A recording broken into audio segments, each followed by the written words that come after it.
Hello, Oxford family. This is Landon Randall, president of Oxford Retirement and Estate Planning, coming at you today with Tom Siamatis, chief market economist with our firm, AE Wealth Management. Just wanted to kind of sit with Tom. He's in town from Kansas today. Sit with him, kind of do a market update, talk about hot topics going on for the rest of the year, and just keep you guys abreast of what we're thinking.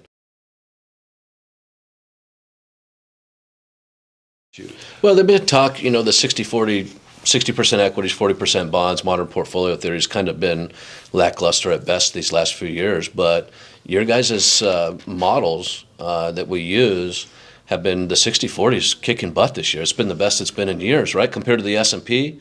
I was looking at a count the other day. I mean, the 60-40 was up over 9. S&P was, at the time, a little north of 10. That's really good. And so what we're talking about is 60% equities in a portfolio, 40% bonds.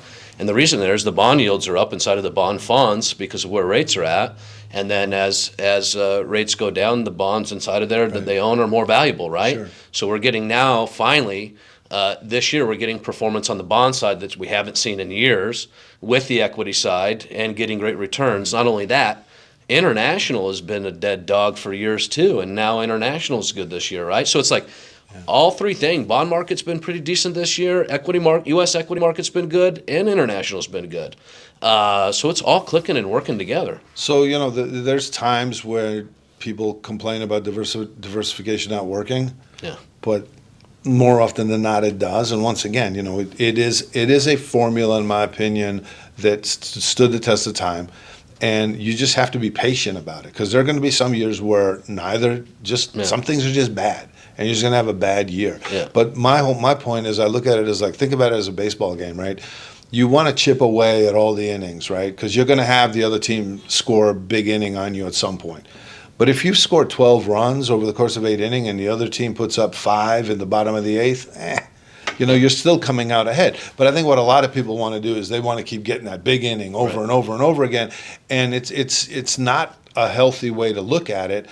The better way to do it is you set realistic goals and realistic expectations, and as you move through that process, you set your money up in such a way so you're not disappointed. You may want to put money out for a long time if you're going to, leave money to the grandkids, fund their college, give money to the church, whatever you're going to do. That's stuff that you're almost writing it off, and you could let that skate in the more aggressive stuff, right? But the 60-40 is it's a good balancer, right? At the end of the day, and I would argue, maybe with inflation being a little bit higher, because we were working around this whole 2% thing, maybe if inflation runs 3%, maybe you go 65, 35, Yeah, sure. maybe, Sure. to get some of that offset by the equities.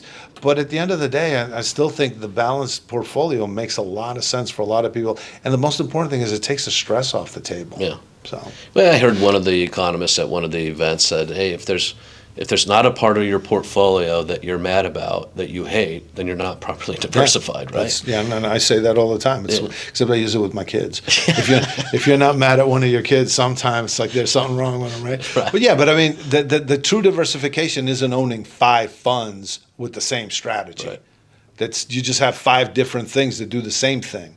But, at the end of the day, hopefully if you are truly diversified, if there are market downturns, there's something that has been lackluster, kind of buoys up the rest of it, right? And I think a lot of people are like, why isn't that thing putting out? Why isn't that thing doing good? That thing's a dog. It's dragging me down. Yeah. But when the time comes, then I think there's an argument for alternatives and for some other things that aren't maybe traditional in that sense.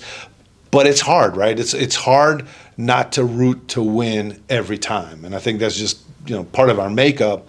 But I think if you have realistic goals, realistic targets, you can live with something not being strong all the time, but it will come to your aid when the other stalwarts sort of stumble a little bit. So no bright, shiny objects. I tried to get a sector or something that you liked. So let's talk about negative things. What do you think could come in the 4 years in or next 6 months that could trigger a pullback or a correction if it didn't happen properly? I think if we start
Yeah. Not great, but it's better than $5, right? Sure. And so if you see something like that spike up, that's slow a everything. challenge. But by and large, I think at the end of the day, you've got the taxes locked in for now, which is a good thing.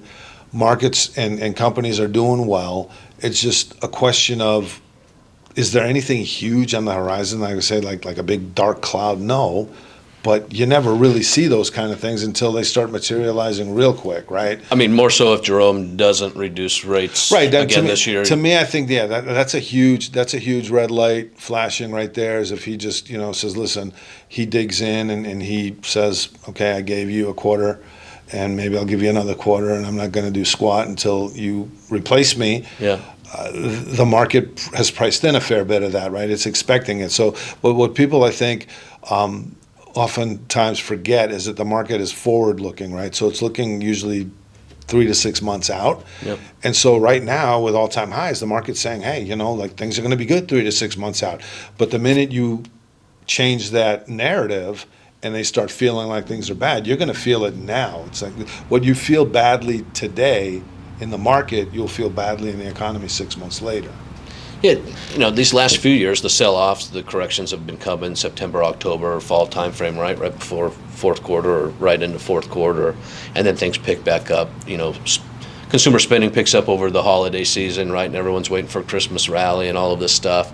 But the correction came earlier this year, and so things have been good through the fall. Like, there's no reason to really pull back. Yeah, I mean, I agree with you. I don't see anything major that could happen outside of rates not going down that have been priced in to really pull things back. The trick with kind of like the COVID sell-off and also the this more recent one in April was those were kind of like snap sell-offs, right? It wasn't because there was a deterioration of the underlying, right? It's like we shut the country down. Right. Like, yeah, you're going to have an impact on the economy if no one's going to work. Right. Same thing here. It's like when you took 80 years plus of international trade norms and turned them on their head. Like, nobody knew what the heck to do, right? That's why we had that negative GDP print in the first quarter, because everyone's like, oh crap, we're going to have these things go up on us, so we better like front load on all the imports, and that dragged GDP down because imports don't count, to production, right?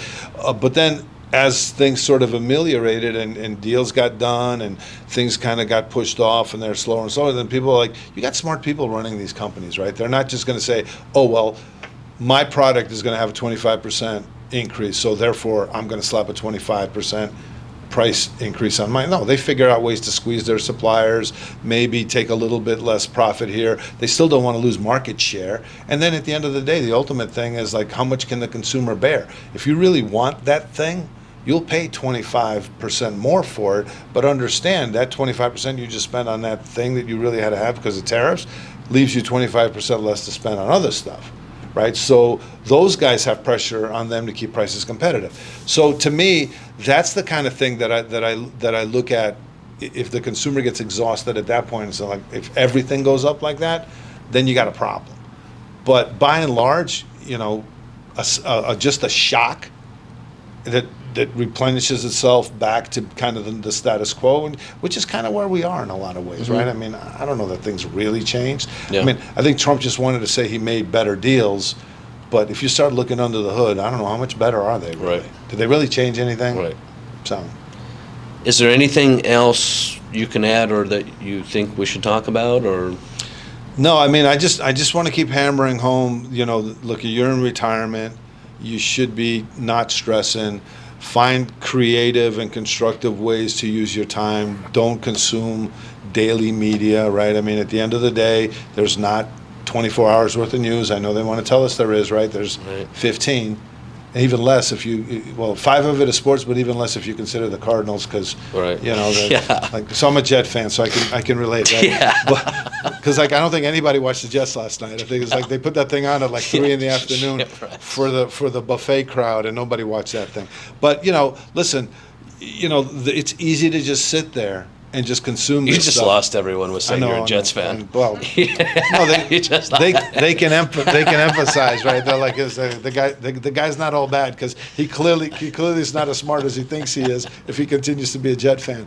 But listen, to me, it's like you've worked hard, you've saved, you've done all the hard things. This part of your life should be easy, and you're almost self-inflicting a wound on yourself by subjecting yourself to this nonsense because, all they want to sell you is supplements or insurance. What was my line? I tell people, listen, if you can hum the Limu Emu song, you got a problem, right? I mean, you watch too much TV, right? Right. So that's the way I look at it. Is like I would just say, look, things are going to happen. There's always a crisis, but rest assured that you have a plan and you have a way to execute that plan, and then go do something constructive. Sometimes, like if you look at something like what happened with this April, right? If you had a cabin somewhere in the mountains and limited Wi-Fi and didn't watch any TV and stuff like that, and you went up there at the end of March and came back a month later, Right. everything was back to normal, practically, right? So but what would have happened to you had you been in front of that TV those 30 or 45 days? You probably would have lost whatever hair you had left. You would have been gray and white and probably aged another 10 years. And that's what I think is the most important thing. Is stress is a killer. So just find something that is a creative output for you, reinvigorates you, gets you excited to get up in the morning, because it isn't CNN or Fox News that gets you out of bed every morning. I agree. Fear sells, and the cell phones and the smartphones have changed the landscape. We're getting information technology at the speed of light, right? Yeah. And it changes us throughout our day. We get hit with these different things. It changes our thought process. We get nervous, and then we tend to make irrational decisions that we would have never done in our working years on our investments, and try to lose sight, and we come off course. So I would encourage all of you guys, hey, stay the course. Most of you guys don't have all of your money in the market at risk. I like sell-offs. That's an opportunity to buy. For me personally, I mean, I tell all of my clients that are baby boomers, you guys had it so good, right? You had a 50% sell-off in Y2K. You had it again in 2008. I look for those opportunities myself for my own accounts to be able to buy those dips. Right now I'm like, hey, what am I deploying my money into right now at all-time highs, right? I wait for opportunities. So I'm always dumpster diving, as I would call it. So embrace the volatility. It's opportunity. So I would say three big takeaways. Hey, rates are going down. Money that's on the sideline, money market rates are going to go down. We're still at north of 3.8, which is a great rate. But take the opportunity as market sell off or dollar cost average in to deploy some of that cash. Bond funds are doing good as rates go down. Bond funds, so that may be a conservative bond portfolio, maybe the next option as rates go down on money markets. Or again, if you have CDs coming due, you're normally doing 6 to 18 months to get a decent rate. May want to go out a little bit longer than 6 months right now if you have CDs coming due, simply for the fact, as we know, rates are going to continue to go down, and likely next year Trump's replacing Jerome Powell with somebody else that's going to listen and reduce rates further. So this guys, it's been, since this interest rate cycle, it was 20 years. So we could go another 20 years of low rates where your cash is getting 1%. As we've been through it before, so need to be ready to deploy that cash. And so embrace the volatility, rate reductions, and then third one is really staying the course, guys. Putting the news and the media, the noise that you hear out of it, making sure you're enjoying life. Life is short.